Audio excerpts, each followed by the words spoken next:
A court ruling recently mandated that the world's most popular dating website for Christians, Christian Mingle, must let LGBT singles use the site after a lawsuit. I'll leave a link to the story in its entirety in the description box if you want to read it for yourself. But basically what it says is, in 2013, two godly gay men noticed that new members could not search for dates of the same sex. So they filed a lawsuit for discrimination and won. Now the website has to make some adjustments for LGBTs. Godly gay men? Really? I'm sorry, but in my opinion, the words godly and gay don't belong in the same sentence. If they were really godly, they would repent of their homosexuality. They're just saying that to make those gay men look like the victims here. The Bible doesn't endorse homosexuality. It condemns it. And speaking about homosexuals and lesbians, Romans chapter 1 verses 26 through 27 states, "For this reason, God gave them up to vile passions, for even their women exchanged the natural use for what is against nature. Likewise also the men, leaving the natural use of the woman, burned in their lust for one another, men with men, committing what is shameful and receiving in themselves the penalty of their error, which was due."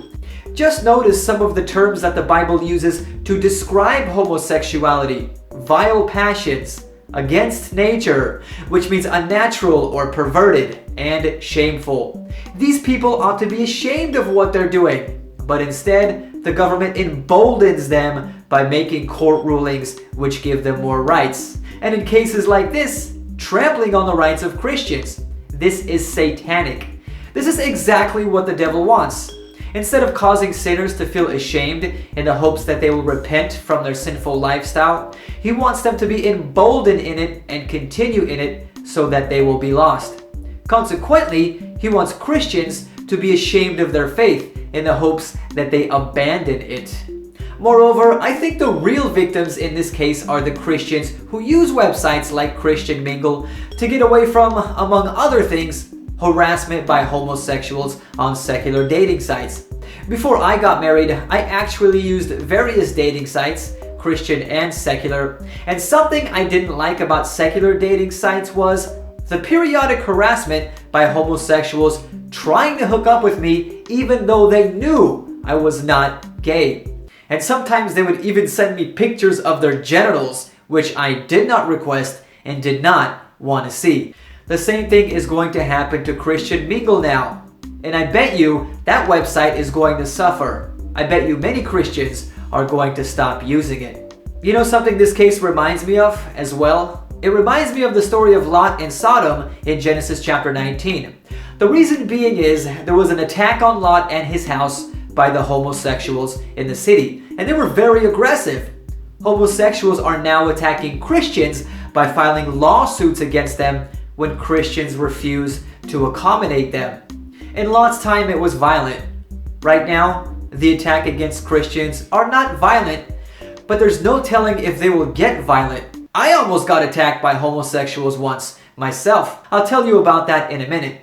Either way, just like in Lot's time, there is an attack on the believers of God by homosexuals. And Jesus compared the days of Lot to the time of his second coming. He said in Luke chapter 17 verses 28 through 30, "Likewise also as it was in the days of Lot, even thus shall it be in the day when the Son of Man is revealed." We are living in the end time. Like in the end of the end time. And if your life is not right with God, you will not be ready for Jesus' second coming. Do you want to be ready? Click on the link to the free online Bible study guides in the description box. Now for that story about homosexuals who almost attacked me. I was in prison at the time and attracted the hate of some of the homosexuals in there because I wrote an article which explained what the Bible has to say about homosexuality. One of my Christian friends, who was a former Marine and in very good shape, he worked out every day and was quite strong and had military combat training. He told me he overheard a couple of homosexuals in the hallway planning to jump me. Immediately, he stepped in between them and told them, "Don't even try it. Greg is one of us, and if anything happens to him, you're going to get it 10 times worse." Now, I'm not going to say I necessarily condone that behavior, because Christians shouldn't react to violence with violence. Was what he did wrong? I don't know. He was my friend and he was trying to protect me, and I appreciate that. But at the same time, I'm glad he did intervene because it would have been embarrassing to get beat up by a bunch of gay men. They actually had their own little gang. People typically hung out in small groups which they call cars in prison. So they were the gay car. You also had the white car, the Mexican car, and so on. I'm sure you get the picture. Every car had a leader, which they called the shot caller. The leader of the gay car was a drag queen from San Francisco, and others made fun of him behind his back by calling him the shot swallower. Granted to say, the gay car didn't get much respect in prison. At least in the prison where I was at. Just thought I would throw that out there to give you a little insight into prison life. Thanks for watching. Subscribe if you're new. Also, if you want email alerts directly to your email inbox of my future uploads, when you subscribe, make sure you click the gear icon next to the subscribe button on my channel page and click on the send me all notifications for this channel checkbox and click save. That way, you'll never miss another upload of mine. Feel free to check out my live stream on friendlife.com as well. You can join me on PC or download the Friend Life app to your smartphone. And you can find a link to my live stream in the description box.